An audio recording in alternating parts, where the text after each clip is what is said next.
और रूस यूक्रेन जंग में रोजाना नए समीकरण सामने आ रहे हैं। तबाही और बर्बादी के इस दौर में एक और बेहद चौंकाने वाली खबर अब अमेरिका से सामने आई। दावा किया जा रहा है कि फिनलैंड और स्वीडन जल्द नेटो के सदस्य हो सकते हैं। यानी व्लादिमीर पुतिन के खिलाफ नेटो के विस्तार का चक्रव्यूह तैयार किया जा रहा है। और इस खबर के बाद आशंका जताई जा रही है कि पुतिन का गुस्सा 7वें आसमान पर पहुंच सकता है, क्योंकि जो दुनिया को तीसरे विश्व युद्ध की आग में झोंक भी सकता है।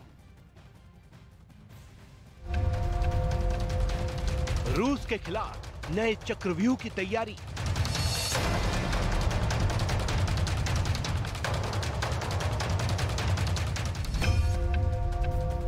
आत्मरक्षा के लिए नेटो का विस्तार।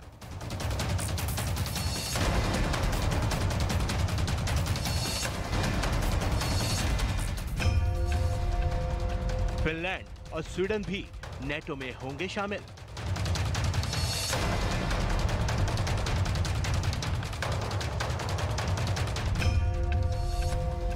पुतिन के खिलाफ बदले वाला दांव।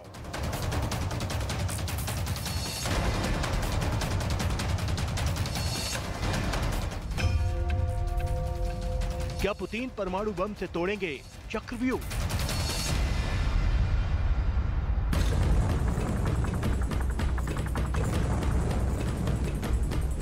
दो देश इस वक्त युद्ध की आग में धधक रहे हैं। दिन ब दिन नई नई चुनौतियां सामने आ रही हैं, लेकिन अब जो खबर आ रही है वो जंग की दुश्वारियों को और ज्यादा बढ़ाने वाली है। अमेरिकी सूत्रों के हवाले से बताया जा रहा है कि स्वीडन और फिनलैंड भी जल्द ही नेटो का हिस्सा हो सकते हैं।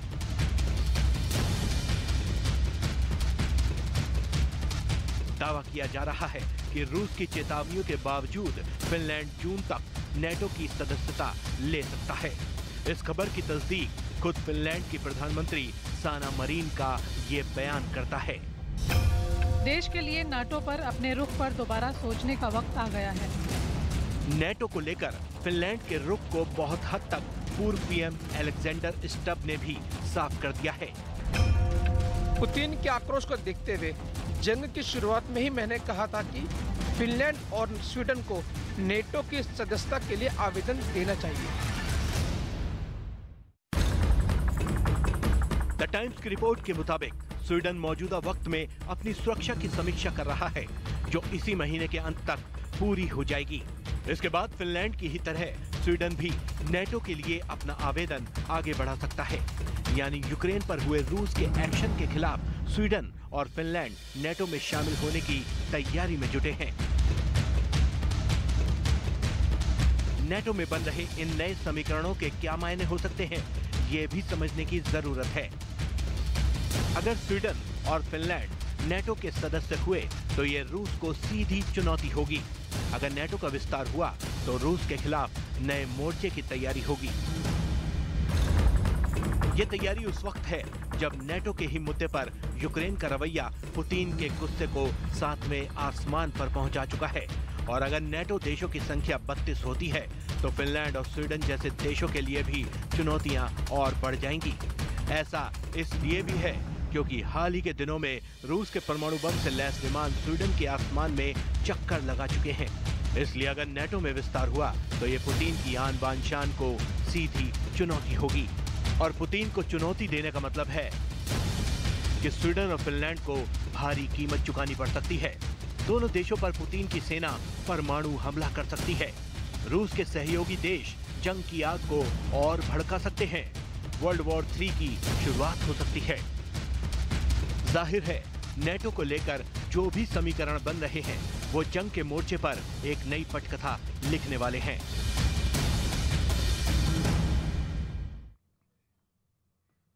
देखिए, इसमें कोई दो राय नहीं कि युद्ध वही जीतता है जिसकी सैन्य ताकत मजबूत होती है। ऐसे में जान लेना जरूरी है कि आखिर रूस के पास हथियारों का कितना बड़ा जखीरा है। सीधा रुख करते हैं हमारे सहयोगी रवि ठाकुर के पास।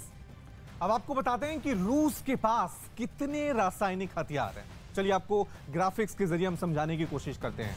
रूस के पास सोवियत काल के रासायनिक हथियार मौजूद हैं और कहा यह जा रहा है कि 50,000 मीट्रिक टन तक हथियार का अंदेशा है।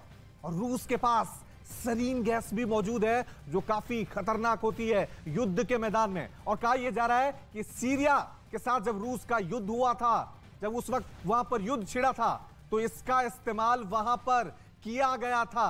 और अंदेशा पूरी दुनिया को है कि ये जो जंग चल रही है ये कभी भी केमिकल वॉर में तब्दील हो सकती है।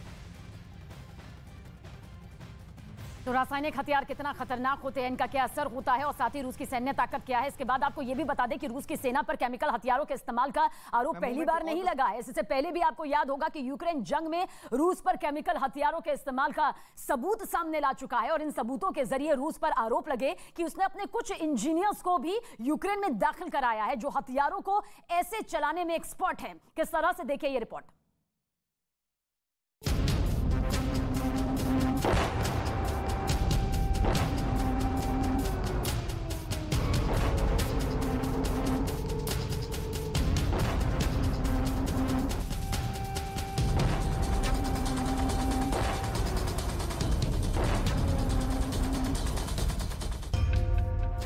यूक्रेन युद्ध में जहर की एंट्री, केमिकल हमले की तैयारी का सबूत। यूक्रेन पहुंचा रूस का जहरीला दस्ता, पुतिन के केमिकल वॉर प्लान का पर्दाफाश।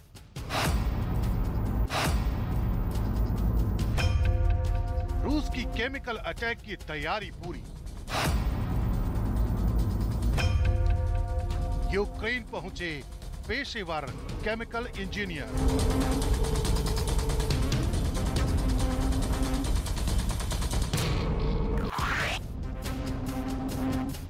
अब तक अमेरिका जिस केमिकल वॉर की आशंका जता रहा था, यूक्रेन में अब उसके सबूत भी मिलने शुरू हो गए हैं। Слова почули і наші спільні. यूक्रेन का दावा है रूस ने अपने सैनिकों के साथ साथ अपने केमिकल इंजीनियरों को भी यूक्रेन में दाखिल करा दिया है,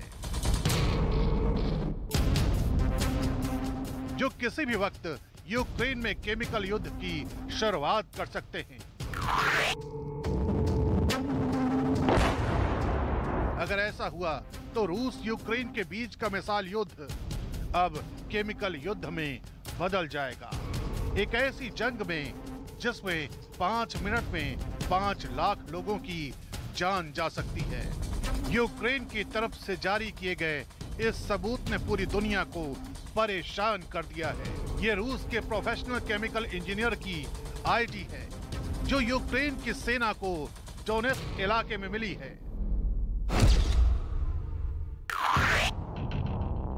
डोनेट्स्क में जंग के दौरान रूस की सेना के एक पूरे दस्ते को यूक्रेन की सेना ने तबाह कर दिया। वहीं से यूक्रेन की सेना को ये आईडी मिली है।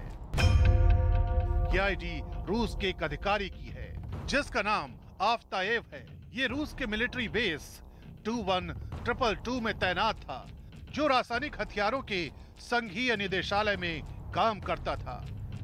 यूक्रेन का दावा है कि हमले में मारा गया रूस का एक chemical engineer Saratov military institute of biological and chemical security से पढ़ाई करके रूस की सेना के उस मिलिट्री बेस पर तैनात था जहां रूस ने अपने रासायनिक हथियारों का जखीरा जमा कर रखा है।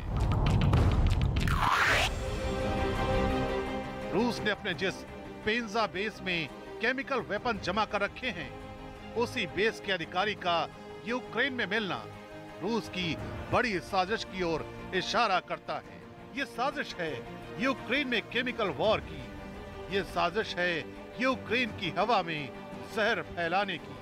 अगर यूक्रेन का दावा सच साबित हुआ तो यूक्रेन में अब ना टैंक चलेंगे ना फाइटर प्लेन बारूद बरसाएंगे, क्योंकि रूस के रासायनिक हमले के बाद अपनी ही सांस से डरेगा यूक्रेन।